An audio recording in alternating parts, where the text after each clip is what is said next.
Homeland 3 BHK premium gated community apartments at Balanagar near Kukatpalli Y Junction. Visit the site today and book your dream home. రాష్ట్రాన్ని గుదిబండగా మారే ఊబిలోకి అప్పుల ఊబిలో దించే project అది అనేది చెప్తూ వచ్చారు. ఈ కారణాల వల్ల అక్కడ వద్దు ఇక్కడ చెప్పారు. దానికి ఒక పేరు క్రిస్టియన్ చేశారు మావిగన్ అని. నిన్న దానికి సంబంధించి మరింత స్పష్టత ఇచ్చారు. అంతకుమించి వేరే ఇటువైపు జరగలే. జగన్మోహన్ రెడ్డి గారి మాటల్లో ఆ రోజు వాళ్ళు చెప్తున్నప్పుడు ఫస్ట్ ఎప్పుడైతే అసెంబ్లీలో అయినా మద్దతు ఇచ్చారని చెప్పినప్పుడు కానీ, తరువాత 3 రాజధానులు అన్నప్పుడు కానీ, లేదా ఇప్పుడు కొత్త ఇక్కడ ఏదైతే మావిగాని అన్నా కానీ, అన్నిట్లోనూ ఒక స్పష్టత ఏముంది? అది అసాధ్యమైంది. నేను ఇంతకుముందు చెప్పినవన్నీ ఉన్నాయి. అది స్కామ్ల కోసం పెట్టారు. మోసం చేయడానికి ఓ రియల్ ఎస్టేట్ దొంగ రియల్ ఎస్టేట్ వ్యాపారి ఎవరైనా ఎట్లయితే చేస్తాడో కుంభకోణం, అలాంటిది అది. రాష్ట్రం మొత్తం భవిష్యత్తును నాశనం చేస్తుంది. అందుకు వద్దు. దాంట్లో 10%తో ఇక్కడ సులభంగా అవుతుంది అనేది ఆయన తీసుకొచ్చింది.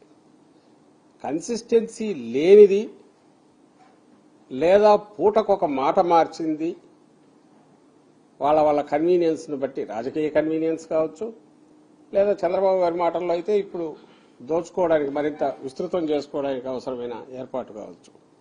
వాళ్ళ మాటల్లో తేడా ఉంది. కొంచెం 2 మినిట్స్ పట్టినా మీరు చూస్తే అది బాగుంటుంది. ఒక్కసారి అది వేయండమ్మా. వాళ్ళు ఒక్కొక్క నాయకుడు గతంలో ఎట్లా మాట్లాడారు, ఇప్పుడు ఎట్లా మాట్లాడారనేది తెలుసు. మాట్లాడుతున్నారనేది ఇప్పుడు మాట్లాడుతున్నా అందరికి తెలుసు. గతంలో ఏమన్నారో చూడండి. ఈయన పవన్ కళ్యాణ్ గారు ఏమన్నారు గతంలో చూడండి. ఈ బడ్జెట్ మన క్యాపిటల్ విషయంలో కూడా ఇన్క్లూజివ్ క్యాపిటల్ కాదు, ఎక్స్క్లూజివ్ గా కొద్ది మంది కోసమే, లేదంటే తెలుగుదేశం పార్టీ అఫిలియేటెడ్ క్యాపిటల్ లో ఉంది తప్ప ఉత్తరాంధ్ర నుంచి వచ్చే అక్కడ ప్రజలకి ఇక్కడ క్యాపిటల్ లో రావాలంటే ఎలా స్థిరపడతారు? ఇక్కడ రాయలసీమ ప్రాంతం వాసులు రావాలంటే ఇక్కడ ఎలా స్థిరపడతారు? అలాగే ప్రతి జిల్లా నుంచి అన్ని వర్గాల నుంచి అమరావతిలో స్థిరపడాలంటే ఏమేమి ఇయర్ మార్క్ చేశారా? ఇన్ని 33,000 ఎకరాలు పెట్టారు. ఈ 33,000 ఎకరాల్లో 2,000-3,000 ఎకరాలు ఒక్కొక్క ప్రాంతానికి కానీ ఒక్కొక్క జిల్లాకి కానీ ఇయర్ మార్క్ చేశాం. అక్కడ ఛాంబర్ ఆఫ్ కామర్స్ కి బిజినెస్ పెట్టుకోవాలంటే ఇలాంటి ఏం చేసి అసలు ఇలాంటి ఇన్క్లూజివ్ క్యాపిటల్ కాదు. ఇలాగా ప్రతి అంశంలోనూ తెలుగుదేశం పార్టీ చాలా బలమైన వైఫల్యాన్ని చూపిస్తా వచ్చింది. భూసేకరణ చేయడానికి వీలు లేదు. ఇష్టపడిస్తే తీసుకోండి, అనుమానం లేదు. మీరందరూ చెప్పరు. ఇవ్వలేమంటున్న వ్యక్తుల గురించి వాళ్ళు ఇవ్వలేమంటున్నప్పుడు మీరు వాళ్ళు ఒప్పించి తీసుకోండి తప్ప దాని నుంచి లాక్కోవద్దు అని నేను చెప్తున్నాను. కర్నూలు మన రాజధాని. ఈరోజు అమరావతి మనకి రాజధాని ఏమో కానీ నా మనసుకి కర్నూలే రాజధాని. దీనికి జనసేన ప్రభుత్వం తీసుకొచ్చిన రోజున నేను మీకు మాటిస్తున్నాను, అది ఎంత రాజధాని, ఏ స్థాయి నగరంతో కర్నూలు దానికి మించిన స్థాయి నగరాన్ని తీసుకొస్తాను. ఇవాళ రోజు కూడా అడిగిపోయింది కాదు.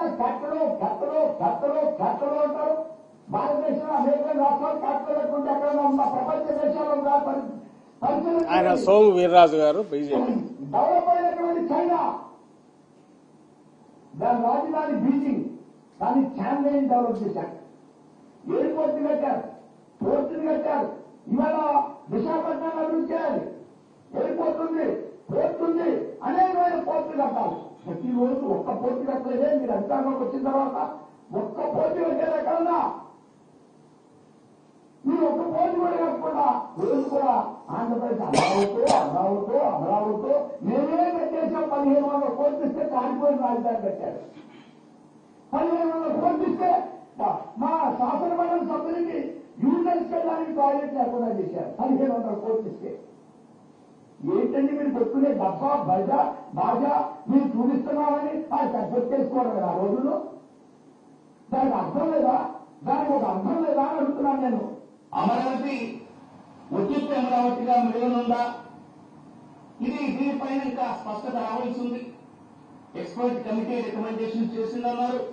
ఇటువంటి ఎక్స్పర్ట్ కమిటీని కేంద్ర ప్రభుత్వమే 2014లో నియమించింది.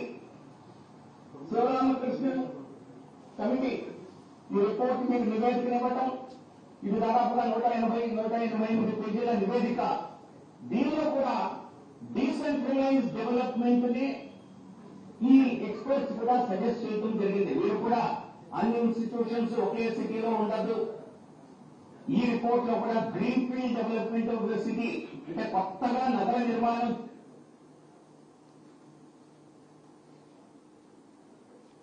ఉన్నటువంటి పరిస్థితుల్లో ఇవాళ పరిపాలన ఎక్కడ ఉంటుంది, రాజధాని ఎక్కడ ఉంటుంది అనేటువంటి అంశానికి వస్తే ముందు ఆ విషయం గురించి మనం పక్కన పెట్టినా కూడా ఇంతకు ముందు అధికారంలో ఉన్నటువంటి ప్రభుత్వం వారి ముందు ఉన్నటువంటి 5 ఏళ్ల కాలాన్ని కూడా కేవలం గ్రాఫిక్స్ కి బొమ్మల వరకు పరిమితం చేస్తూ ఏమాత్రం కూడా అక్కడ అంటే కేంద్ర ప్రభుత్వం 2500 కోట్లు ఇచ్చినా కూడా స్వయంగా అప్పటి ముఖ్యమంత్రి చంద్రబాబు నాయుడు గారు అసెంబ్లీలో ఇది ఒక టెంపరీ రాజధాని, టెంపరీ కట్టుబడి అని చెప్పి ఆనాడు వారు చెప్పడం ఇదంతా ప్రజలకు తెలుసు.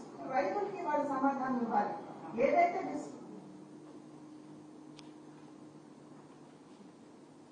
చంద్రబాబు గారు లేదా చంద్రబాబు గారు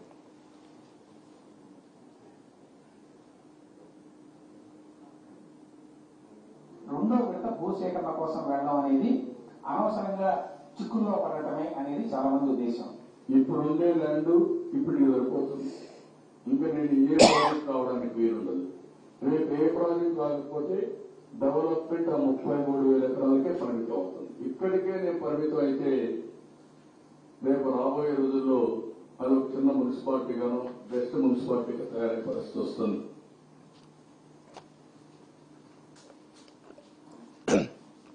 ఒక్కొక్కరి మాటలు చూశారు కదా, ఇక్కడ మాటలు మార్చింది ఎవరు? వీళ్ళందరినీ వదిలేద్దాం. పవన్ కళ్యాణ్ గారు, పురంధేశ్వర్ గారు, సోము వీర్రాజు గారు, జీవీఎల్ నరసింహారావు గారు, చంద్రబాబు నాయుడు గారు ఎవరైతే ఇది మొదలు పెట్టారో ప్రాజెక్టు, ఆ రోజు వచ్చి ఓ ప్రపంచ స్థాయి రాజధాని నగరం అన్న వ్యక్తి ఈ రోజు వచ్చి చిన్న మున్సిపాలిటీ అని ఆయన అంటున్నారు. 33,000 ఎకరాలు చిన్న మున్సిపాలిటీ అంట. సో ఇంకొక 50,000 ఎకరాలు తీసుకురావాలి. 33,000 ఎకరాలు రైతులు ఇచ్చింది, మిగిలిన ఎంత కలిపి ఆల్రెడీ 50,000 ఏకర్స్ ఉంది గవర్నమెంట్ భూమి అంతా చూపిస్తుంది. ఇంకో 50,000 ఎకరాలు కావాలి. ఇది ఆయన మాట, కొత్త మాట. అసలు ఎవరు మాట మారుస్తున్నారు? జగన్మోహన్ రెడ్డి గారు ఆ రోజు ఈ రోజు అసెంబ్లీలో చెప్పినప్పుడు కూడా ఆయన క్లియర్గా చెప్పిండేది గవర్నమెంట్ భూమి అయితే శ్రేష్టము, ఎందుకంటే ఖర్చు ఉండదు. ప్రభుత్వ భూమి ఉన్న చోట 30,000 ఎకరాలన్నా ఉంటే ఫ్లెక్సిబిలిటీ ఉంటుంది. అన్ని వర్గాల వారిని, ఇప్పుడు ఇంతకుముందు పవన్ కళ్యాణ్ గారు ఒకప్పుడు మాట్లాడిన మాటలు, ఇంక్లూజివ్ క్యాపిటల్ డెవలప్ చేయడానికి వీలవుతుంది. అఫోర్డబుల్ రేట్స్కు అందరికీ ఇవ్వచ్చు. అలాగే ఇండస్ట్రీస్ కానీ లేదా బిజినెస్ మ్యాన్ కానీ పెద్ద పెద్ద వాటికి కావాల్సి ప్రొవైడ్ చేయొచ్చు అనేది ఒక ఐడియా అయినది. ఆ ఐడియాతోనే జగన్మోహన్ రెడ్డి గారు అప్పట్లో దొనకొండ 2014లో జగన్మోహన్ రెడ్డి గారు అధికారంలోకి వచ్చి ఉంటే దొనకొండ ప్రాంతంలో 50,000 ఎకరాలకు ప్రభుత్వ భూమి ఉంది, మరొక 50,000 ఎకరాలు ఫారెస్ట్ ఇది కూడా ఉంది. సో దాన్ని డెవలప్ చేయడానికి కానీ లేదా డెవలప్ చేసిన ల్యాండ్ మీద వచ్చే రెవెన్యూతోని ఫర్దర్ ఇచ్చేయచ్చు అని ఒక ప్లాన్తో వచ్చారు. అక్కడే సెల్ఫ్ ఫైనాన్సింగ్ కొంత స్కోప్ ఉంది. చంద్రబాబు నాయుడు గారు ఈరోజు తీసుకొచ్చింది ఏంటి? అసలు ఫస్ట్ ఆ టెర్రైనే, ఆ నేలనే స్వభావం దీనికి పనికిరాదు అనేది ఫస్ట్ నుంచి అందరు చెప్తున్నది. అక్కడ రూపాయి ఖర్చు పెట్టాల్సింది 10 రూపాయలు ఖర్చు పెట్టాల్సి వస్తుంది. సంవత్సరంలో కట్టాల్సింది 10 ఏళ్లలో అవుతుంది.